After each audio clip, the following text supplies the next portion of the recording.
Oke, selamat malam semuanya. Terima kasih telah uh,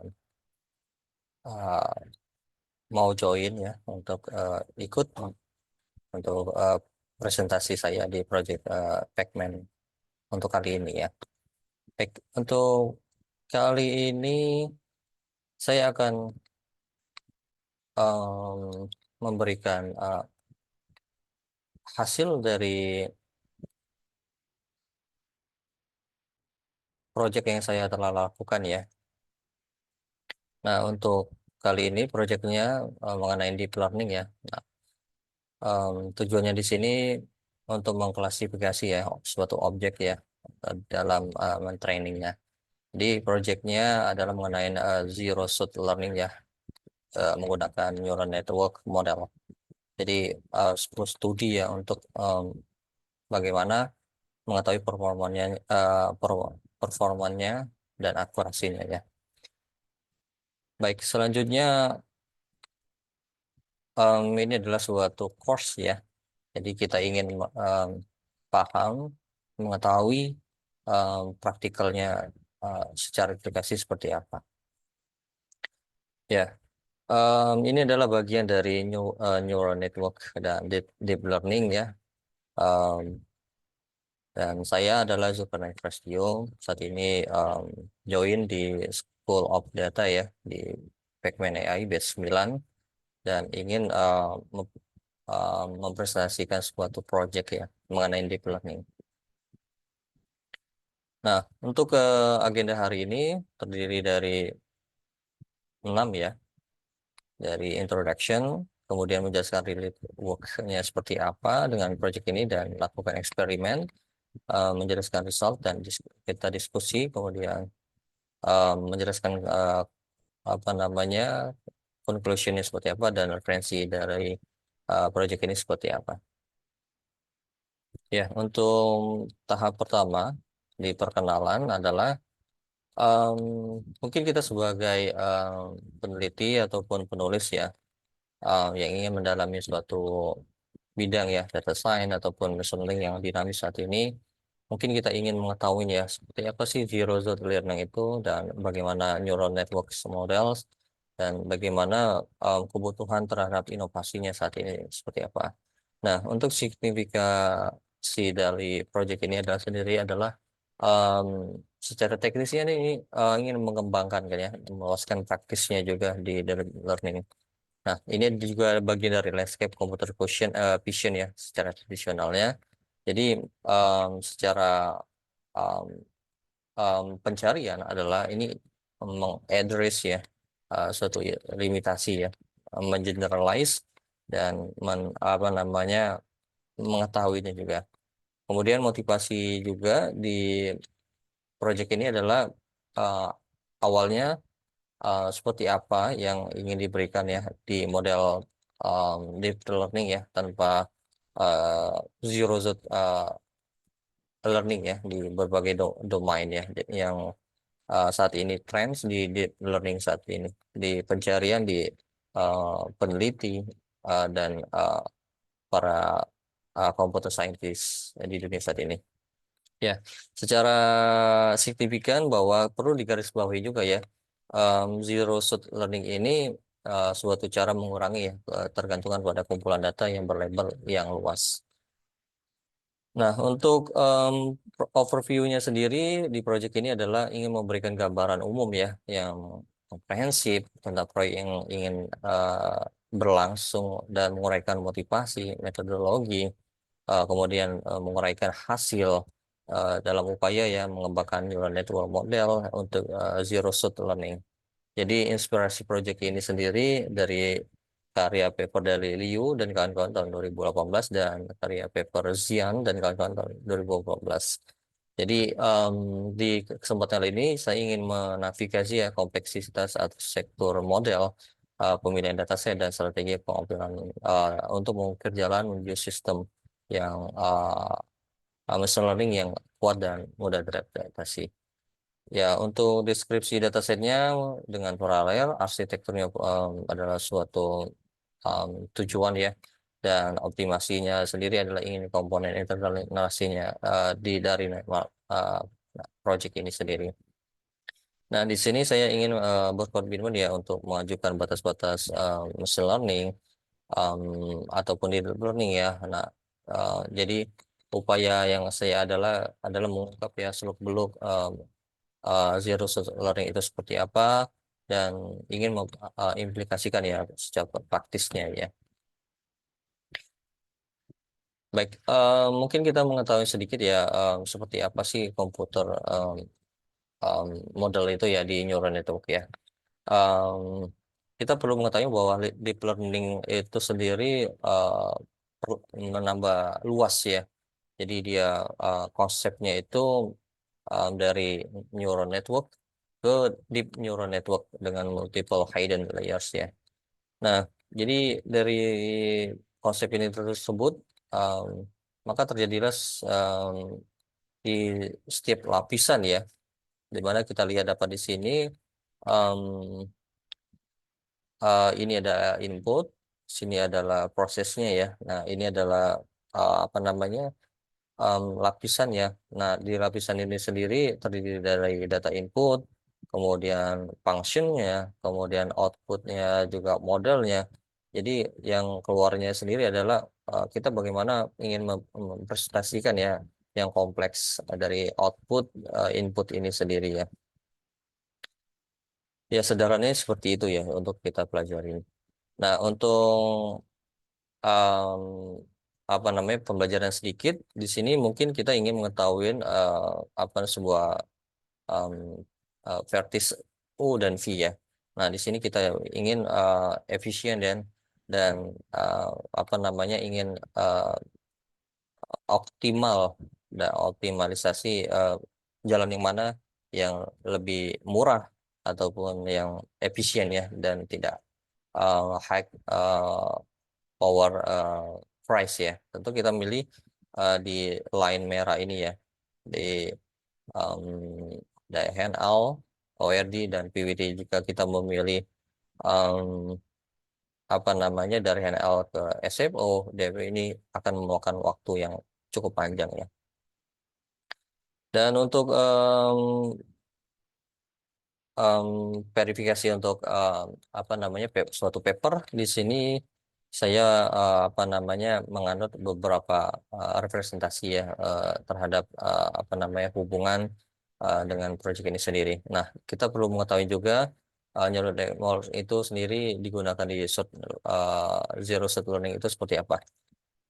Nah, untuk dari Analytics di tahun 2003 bahwa neural network model itu suatu model jaringan saraf yang dianggap sebagai salah satu pilihan terbaik ya untuk deep learning. Nah, di ENCODE 2023 menyatakan bahwa model untuk zero shot itu didasar pada neural network, tetapi teks tersebut tidak memberikan informasi secara spesifik tentang neural network models yang berbeda yang digunakan untuk zero shot learning sendiri.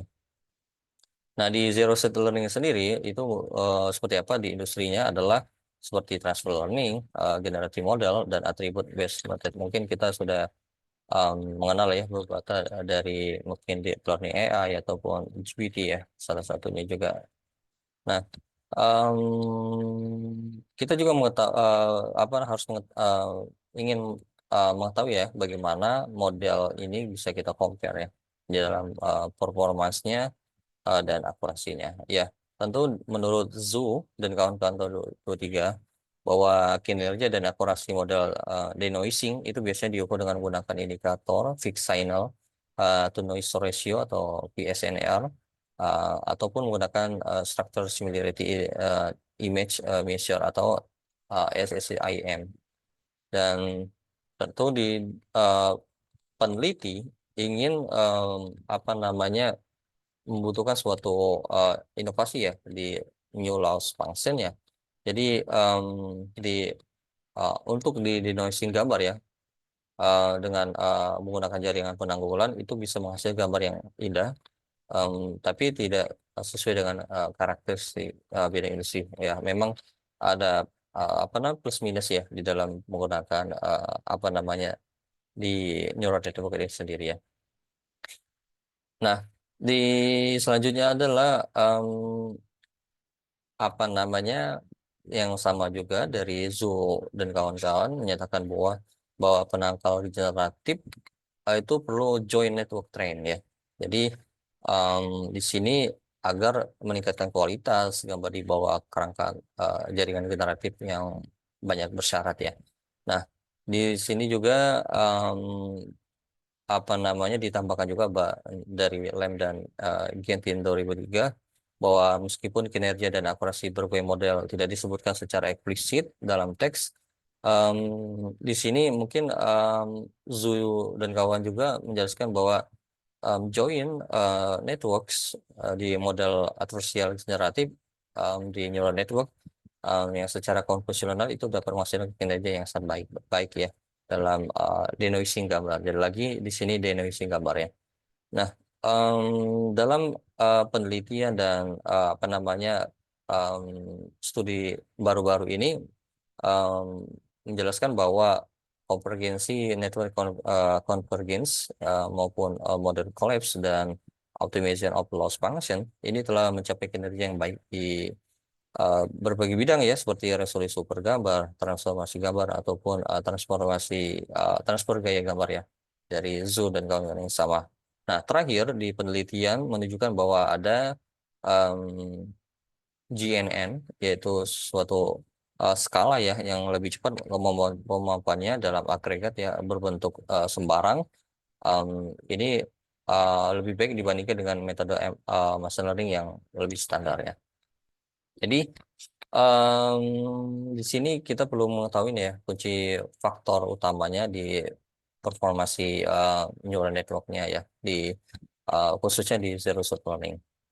Nah mungkin kita juga mengetahui bahwa zero shot learning ini adalah suatu area yang populer saat ini ya di dalam machine learning ya di dalam menemukan suatu objek atau kelas dengan prioritasnya training sample. Nah, dari sumber Key Nuggets 2002 bahwa Zero Learning ini menawarkan solusi potensial untuk masalah dengan memungkinkan model untuk belajar dari data yang dilabeli dan menggeneralisasi ya ke kelas baru tanpa pelabelan tambahan. Nah, kita juga perlu mengetahui juga secara saintifik gunanya adalah em, gunanya sendiri adalah dengan parse research yang terdahulu em, seperti Quiz dan Eng 2011 ya dan Coach dan kawan-kawan mengenai image semantic space ya. Ditambah dengan Huang dan kawan-kawan 2012 mengenai vector capture ya dengan unsupervised text di mana sini main contribution-nya adalah yang lampau adalah dari Lampard 2009 dan Go ya, secara manual define visualnya ya. Nah, yang terbaru adalah recent study-nya adalah mendemonstrasikan GNN model yang memiliki kecepatan waktu skalanya ya dan mengeneralisasinya dengan agregat yang lebih handal ya dibanding machine learning metode machine learning yang standarnya. Nah, juga kita juga apa namanya dari belajar hal tersebut, Saussure juga telah mempelajari beberapa learning ya di suatu mapping image-nya. Nah, gunanya sendiri zero shot learning ini adalah untuk um, mendapatkan klasifikasi yang bagus ya, yang tidak terlihat, kemudian mempresentasikan di suatu kelas ya. Baik, eksperimen yang saya lakukan di sini adalah datasetnya menggunakan Lion 400M dan Lion 2B, di mana di sini datasetnya sendiri dari subset employee, kemudian Lion 2B-nya English Image Text dan dengan 2,3 juta sampel ya. Tapi di sini saya mengeneralisnya dari jadi 1000 ataupun 100 ya, tidak terlalu besar, agar tidak mengeneralisnya memakan memori juga ya. Nah, untuk future-nya sini, pre-training open clip-nya ada variasi mode scale, ataupun variasi data scale-nya itu antara Lion 80M, Lion 400M, dan Lion 2B. Nah, untuk variasi sample size-nya sendiri adalah saya men-training durasinya, kemudian apa namanya, compute constraints dengan H14 maupun G14. Nah, untuk mengontrol eksperimen sendiri, di sini saya verify ya, layan 80M dan layan 400M ya, dan layan 2B. Nah, untuk ekstraksi randomnya dengan 400M sebagai layan 2B-nya, dan compare dengan OpenClip Pit B32 model ya, dengan menggunakan datasetnya. Nah, untuk samplingnya, di sini saya menskalakan secara berbeda dengan sampling em, yang computational challenge-nya ya. Di sini saya restrict apa namanya H14 dan G14 modelnya. Dan untuk validasi subset datasetnya, sini saya lakukan eksperimen dengan validasi Lion 80M, dan subsetnya sendiri memvalidkan representasi Lion 2B. Nah, untuk validasi subset datasetnya juga, Lion dataset ini apa namanya open source ya. Jadi kita dengan apa namanya bisa memodelkan klip dan apa namanya menstabilkan difusinya ya. Jadi kita dapat mengadopsi language vision model works ya. Nah, ini adalah hasil yang didapatkan dari eksperimen yang saya lakukan, di mana dalam memastikan eksperimen di sini kan dapat kita lihat, yang kuning adalah open clip, yang di sini adalah clip. Nah, clip di sini adalah punya OpenAI, dan sini adalah dataset open clip. Nah, di sini kita dapat melihat ya skala modal data dan komputasinya ya. Um, di mana di sini total compute-nya GMIC per sampel dikali sampel scene ya. Dan di sini adalah modelnya ya, dari Fitbit sampai Flipwidth. Nah, di sini coefficient-nya menunjukkan bahwa lebih besar untuk model OpenClip pada pengambilan gambar nol ya, di mana gambar nol lebih signifikan untuk OpenClip. Sementara di model clip OpenAI punyanya, mereka skalanya lebih kuat untuk klasifikasi gambar nol. Jadi beda ya, jadi open clip di pengambilan, untuk yang OpenAI di klipnya adalah dia mengklasifikasikan. Dapat kita lihat di sini em, pengambilannya kuat, tapi di sini klasifikasi ya. Jadi OpenAI dia lebih ke mengklasifikasikan suatu gambar ini. Termasuk di sini juga mengklasifikasinya. Jadi secara eksperimen menunjukkan open clip ini dia statis ya. Jadi tidak dinamis seperti OpenAI yang punya OpenAI untuk data clipnya. Nah, secara efek ke skalanya, akurasi untuk gambar ini adalah konsisten, kemudian akurasinya mengikuti hukum pangkat ya, atau power law, sehingga model yang lebih besar dapat menguntungkan, dapatkan ya keuntungan dari data yang lebih besar dan skala sampel yang terlihat. Jadi keuntungan dari apa namanya open clip itu adalah data yang lebih besar dan skala sampelnya semakin terlihat ya untuk skala besarnya. Nah, untuk selanjutnya yang tadi kita lihat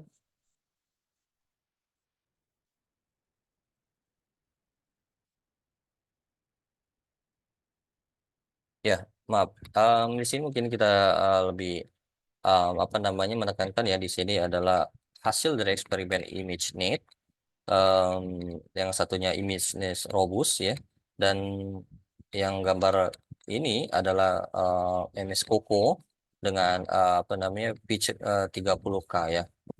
Jadi eksperimen ini beda-beda dari apa namanya data ya. Ya, di sini sama, OpenClip lebih besar untuk pengambilan, sedangkan di OpenAI untuk klipnya dia lebih kuat untuk klasifikasi gambar nol. Dan hasilnya adalah dari efek scale-nya adalah performa meningkat secara konsisten ketika skala meningkat mengikuti tren power law ya. Jadi dilihat lagi OpenClip di sini statis ya, untuk apa namanya pengambilannya. Sedangkan untuk yang apa namanya punya klip OpenAI um, hampir statis, tapi um, mereka apa namanya mendominasi gambar yang lebih klasifikasi ya hampir mirip ya dapat kita lihat di sini cukup apa namanya signifikan apa namanya keinginan untuk klasifikasinya cukup tinggi. Nah, untuk hasil dari gambaran ini sendiri, proyek ini adalah penggunaan model ya untuk kesalahan seperti log-log itu menunjukkan model hubungan antar variabel tertentu dengan skala logaritma itu bermanfaat dalam data atau tugas yang dasarnya untuk distribusi power law ya. Nah, hasilnya di sini adalah um, untuk MIA-nya adalah sebesar 0,8 untuk image net one key ya. Jadi hasilnya sendiri rata-ratanya menyimpang sekitar 0,87 ya dari kebenaran dasar. Jadi saya mungkin ingin lanjutkan ya di kelas atau jenis gambar yang lain ya untuk berkontribusi terhadap kesalahan eksperimen ataupun data ya. Dan selanjutnya adalah gambar um, teks MS Coco ini sebesar 0,58 ya. Jadi menunjukkan prediksinya sedikit lebih rendah dibandingkan ImageNet 1K ya. Jadi dapat mengimplikasikan bahwa model ini kinerjanya lebih baik ya dalam menghasilkan teks untuk gambar dari dataset MS Coco. Jadi semakin rendah hasil dari sebuah MAA, uh, MAA itu bahwa semakin berkinerja lebih baik. Jadi di proyek ini sendiri fokusnya adalah saya ingin melibatkan model train ya, kemudian mengeneralisasinya di seluruh kelas atau konteks ya yang tidak terlihat. Kemudian log error untuk MAI-nya itu memberikan wawasan kuantitatif di kuantitatifnya untuk prediksi akurasi ya supaya hasil yang diinginkan itu baik ya dan ingin menghasilkan performasi dan akurasi yang baik dalam hasilnya. Nah, secara overview bahwa analisis ini sendiri dari eksperimen adalah sistematis dengan berbagai arsitektur model ya, skala maupun sampel yang terlihat selama pelatihan. Hasilnya disajikan melalui angka penskalaan zero set yang mengillustrasikan dampak variasi pada performa. Dan model dan data selectionnya ini ada clip termasuk VITB, um, PDG14 termasuk dataset Lion 80M, Lion 400M, dan Lion 2B. Jadi secara performance trends-nya adalah penskalaan OpenClip ini secara konsisten ya untuk menunjukkan perilaku perskalanya di berbagai skala model ya diidentifikasikan dalam kinerja yang baik. Kemudian dibandingkan dengan Clip ini seperti data FeedBD 32, FeedB 16 memberikan arsitektur yang berbeda yang mana dia mempengaruhi zero set itu sendiri. Jadi secara formulanya adalah memanfaatkan kesalahan di dalam log-log itu diprediksi akan mendapatkan performa pada skala yang berbeda-beda ya. Jadi kerangkanya sendiri secara teoris dapat dipahami dengan perilaku efek scale ya atau penskalaan. Nah, dari proses analisis dari data proses image scaling ini menunjukkan bahwa model kesalahan ini menunjukkan kinerja yang berbagai apa namanya berbagai skala ya termasuk kuantitatifnya di apa namanya hukum penskalaan. Trennya sendiri adalah ini dia berdasarkan arsitek, set data dan sampel yang mungkin menyoroti trennya bernuansa khusus ya di dalam model kliknya sendiri. Dalam predictive analysis project ini sendiri, mungkin saya ingin membuat prediksi yang kinerja klipnya itu pada set ImageNet dan MSCOCO captionnya. Hasilnya adalah di mean epsilon errornya, prediksi dan kinerja aktualnya itu memberikan ukuran ya, suatu akurasi ya. Jadi secara spesifik prediksi bahwa arsitektur dan dataset itu memungkinkan pemahaman yang komprehensif tentang perilaku persegalaan. Jadi kinerja uh, dalam prediksi itu ditentukan dataset lagi ya, apa namanya, pemahamannya didapatkan seperti itu. Nah, untuk visualisasinya secara plot bahwa kurva um, secara tanpa bidikan ya, itu analisisnya um, harus memilih arsitektur ya dan ukuran sampel tertentu untuk mengamati bagaimana vektor ini mempengaruhi kinerja, dan metrik variationnya sendiri di sini ditentukan oleh klasifikasi zero shoot yang bisa berubah ya seiring waktu, dan sampelnya memang bisa dilihat atau langka ya. Jadi setiap baris itu mewakili ya suatu konferensi yang unik ya, tapi juga dapat memperlihatkan visual dari hasil eksperimen itu sendiri. Cukup menarik ya untuk visualisasinya, tapi juga um, rumit untuk apa namanya um, dilakukan, tapi perlu kita melakukan dengan kesabarannya seperti itu. Dan hasilnya sendiri sendiri adalah insight ini adalah saya ingin fokus pada set data khususnya ya, yang konsisten untuk open clip. Um, Bagaimana kita bisa menarik variasi um, dari model itu sendiri. Nah, satu hal yang dapat kita dapatkan di project ini adalah dapat kita lihat lagi open clip dan open AI. Hasilnya sendiri adalah polanya jelas ya, kemudian perskalaan antara model open clip dan variasinya menarik. Tentu juga spesifik dalam trennya, setiap model clip apa namanya berbeda juga ya, jadi punya variasi yang di mana yang tadi kita dapatkan open clip lebih apa namanya uh, lebih fokus di pengambilan, sedangkan di open clip dia di klasifikasi. Dan dari percobaan eksperimen yang saya lakukan adalah di kurva ini sendiri bisa kita lihat ada feed B32 dari lane 2B ya, B16 atau feed L14 atau feed H14. Dapat kita lihat di sini feed H14 lebih mendominasi ya.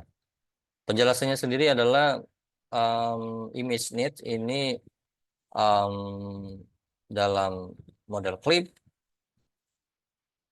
hasilnya itu didasarkan pada kesalahan log, suatu log ya, dalam model clip pada data set image dan MSCOCO caption, sehingga memberikan landasan teoritis untuk persoalan zero shoot. Jadi mungkin dari data yang kita dapatkan ya, MSCOCO mungkin lebih bagus ya untuk di generalis, lebih apa namanya langkah selanjutnya ya, dibandingkan ImageNet-nya yang mana ImageNet kadang tidak statis ya untuk performanya sendiri.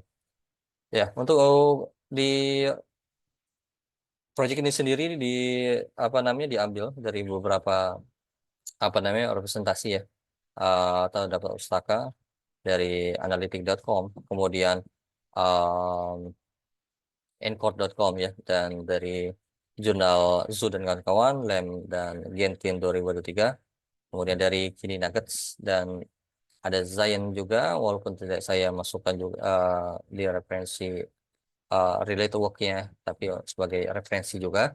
Kemudian dari Liu juga tahun 2021, Zian dan kawan 2018, Liu dan kawan-kawan 2017, dan Liu juga di tahun 2017 juga ya. Ya, seperti itu dari saya. Terima kasih. Saya ucapkan um, terima kasih banyak telah ikut ya dalam apa namanya proses ini sendiri. Nah, untuk lebih jelasnya kalian bisa melihat di apa namanya, Medium artikel saya ya, dan di GitHub saya di Zulkarnain Prasetyo. Terima kasih.